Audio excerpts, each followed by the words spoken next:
everybody, it's Mrs. Barton here, and today we are going to have a go at making pizza in a frying pan. Now, this is a recipe that I learned to make when I was 21 and I was working on a campsite in France, which is more than 5 years ago, so it took me a little while to remember how to do this. So before you start, obviously wash your hands, make sure your hands are washed really carefully. And you're also going to need an area of your work surface that needs to be clean because you're going to spread out your dough on there as you're working your dough. Now before I start, I want to make sure that I've got everything ready.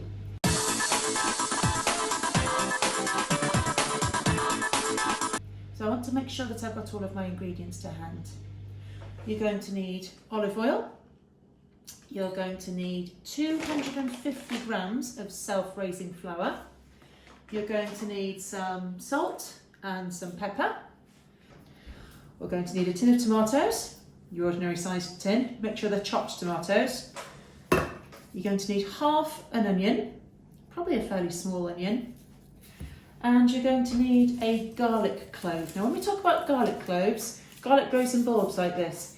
If you put a whole one of those into your pizza, you will probably be smelling of garlic for about a week. So even if you like garlic a lot, we don't want to do that. You're going to use a clove, which is just one of these little bits here.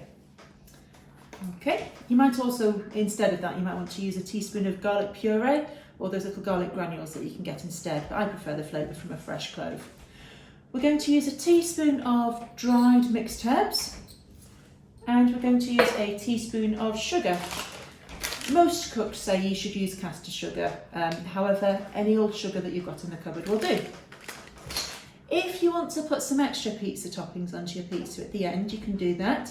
So things like olives or maybe chopped peppers or rocket, or if you want to use meat, I'd suggest you cook it beforehand because obviously cooking meat, well, you want to make sure it's properly cooked, otherwise you'll end up with food poisoning. Don't blame me. I also like to make sure that all of my resources are in place before I start.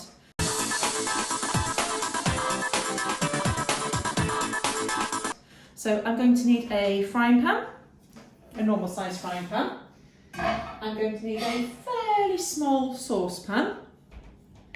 I'm going to need a kitchen spatula, one of these things that people sometimes call a fish slice. I'm going to need a small sharp knife for cutting. I'm going to need a chopping board to do my chopping on. I'm going to need a fork, a large mixing bowl, a wooden spoon, and I'm going to need a plate. Okay, so start off by putting your 250 grams of self-raising flour into your bowl. Most people like to weigh it out. And add your salt to your flour. So about a teaspoon of salt or a couple of turns if you've got one of these grinder things. Next, you're going to use your fork. You're going to poke a hole in the middle of your flour. They say it's like a well, but I like to think it's a bit like a volcano. And then you're going to add 3 tablespoons of olive oil to the middle of your well. 1, 2, 3. And then I've got a cup of warm water here. It's not very hot, I can stick my fingers in it, my nice clean fingers of course. And I'm going to add, probably about a third of that into the middle of my mixture. And then I'm going to use my fork and I'm going to stir the flour and the oil and the water and the salt round and round and round. And as you can hopefully see, it's clumping together, it's starting to make a dough. So I'm going to keep stirring that. If it's too sticky, if it sticks to my fork and it isn't clumping together, then I need to add a bit more flour. If it's not sticking together at all and there's lots of flour left in there, then I need to add some more water. Now after a little while, when it's starting to all clump together, I'm going to have to get rid of my fork and I'm going to have to get in there with my hands. So I'm tipping it so that I can show you, but it's better if you can use 2 hands. So squash all the bits of dough together, squeeze it all together. Any bits that are at the bottom of your bowl, push them all together with the rest of the dough. and then that squeezing it will make sure that you mix together any little bits of oil that are sitting loosely in the dough, and it will also help to get rid of any lumps. People who sieve their flour probably get rid of the lumps earlier. Swings and roundabouts. Okay, I'm going to use 2 hands now to keep moving my dough and to keep squishing it together.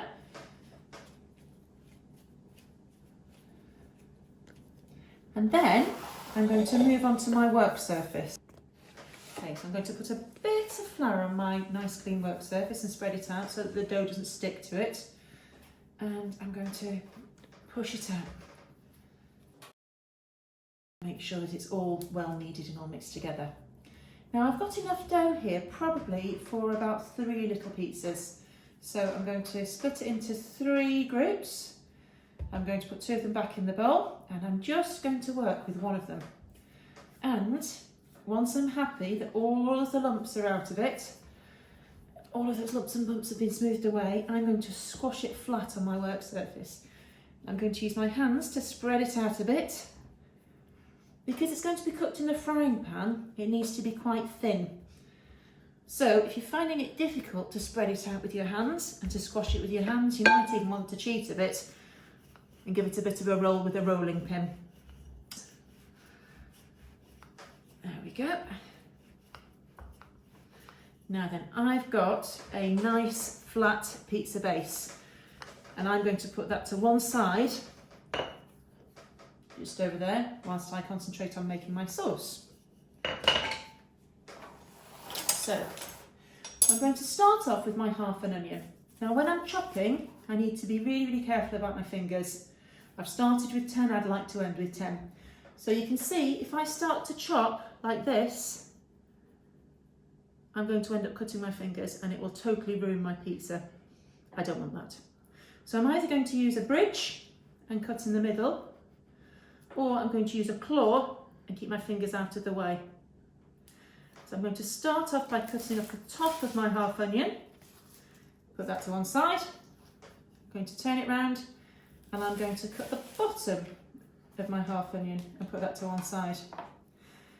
That way I can peel off this brown skin from the outside. We don't want to eat that bit. So I'm going to peel that away, and that's going to go in the compost. I can just speed up this bit, so I'm talking right now.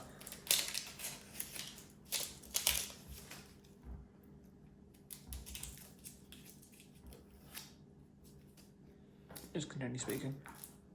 Okay. Now I'm going to do a very similar thing with my garlic clove. So keeping my fingers out of the way, I cut the top off and I turn it round and I cut the bottom off.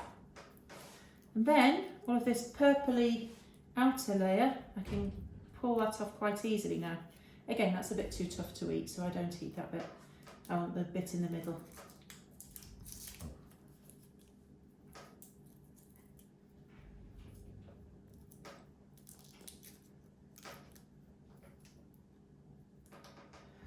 So here I am with my naked half onion and my unclothed clove.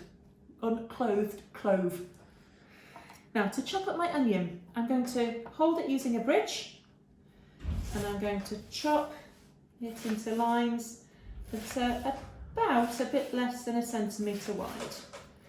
I chop it that way, very carefully keeping my fingers out of the way, and then I'm going to use a claw and I'm going to chop it that way, and because onions are made up of layers, it very nicely folds into little pieces on its own.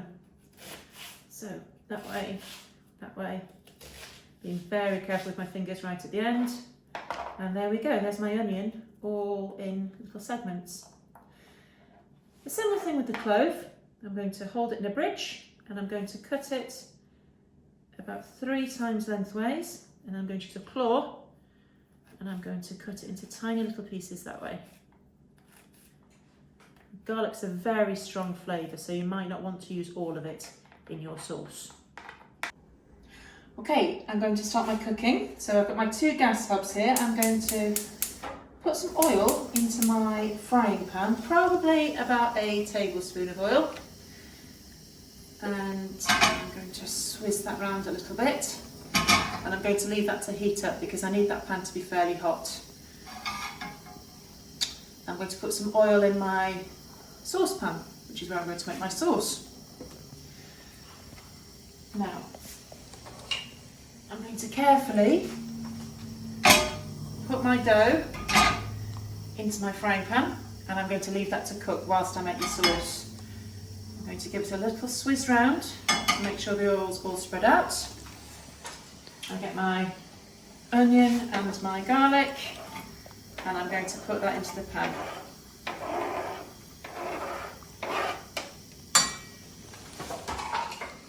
And I'm going to stir it round and round with a wooden spoon. Maybe you can squash the bits of the onion that are still holding together. And you want to cook your onion until it starts to go a little bit see-through. So you can see at the beginning, the onion's white, but when it cooks, it goes a little bit see-through. Obviously, when you're cooking with your saucepan handles, if you're away from the stove at any point, always make sure it's turned in, because you don't want to be walking into it and knocking it over everywhere.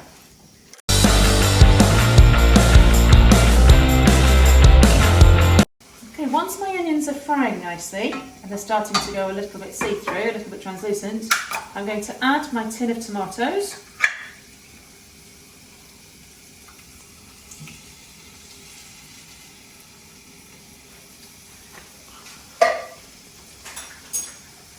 I'm going to add about a teaspoonful of sugar. To add a twist of pepper, salt, and I'm going to add about half a teaspoon of dried herbs. And then, holding carefully onto my saucepan handle, I'm going to give it a really good stir to make sure that all of those herbs are stirred in and that the onions don't stick to the bottom. And then I'm going to keep on stirring that as it cooks until my sauce starts to bubble nicely. Whilst my sauce is cooking, my dough is still cooking. And I'm going to use my spatula to keep an eye on that to check that it doesn't burn underneath. Now, hopefully you can see underneath I'm starting to get that browny colour. So that shows me that my dough is ready to flip over. I'm going to squash it down a bit to make sure that it cooks evenly. There we go. I seem to have made a triangle pizza. That's an unusual one. Like a ready-made pizza slice. Okay, my sauce is cooking away nicely. I'm going to give it another stir. Smells good.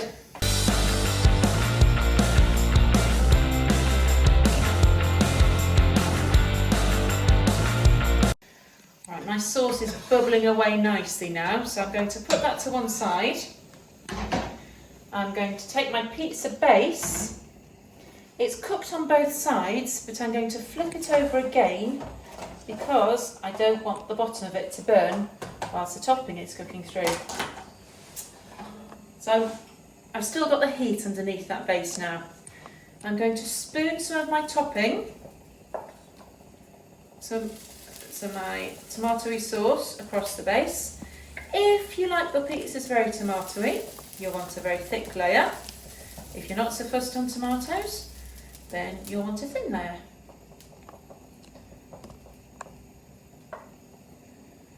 There we go, I'll put that to one side and use that for my other bits of pizza. And then I'm going to get my cheese, which I think I forgot to mention at the beginning of the video.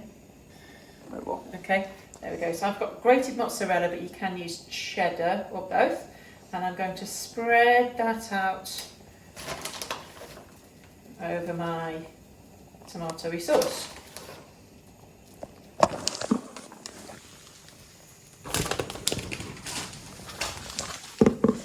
If you've got any other toppings for your pizza, you might have to put those on now as well. I like black olives, so I'm going to add a couple of black olives to my pizza. Be very careful not to burn your fingers on your frying pan because your frying pan will be extremely hot. There we go. Now the heat from your frying pan and the dough and the sauce is enough to melt the cheese. So if I was away camping, I would cook it just like this, and we'd have our cheese melted but not super crispy. If you like your cheese really bubbly and really melted, then I'd suggest you turn off the grill and you stick your pizza under the grill. Just for a minute or two, just enough to bubble up that cheese and get it really, really crusty. And there you go, my cheese has melted on the top, it's bubbled up, and I can use my spatula to lift my pizza out. Ta-da! Frying pan pizza.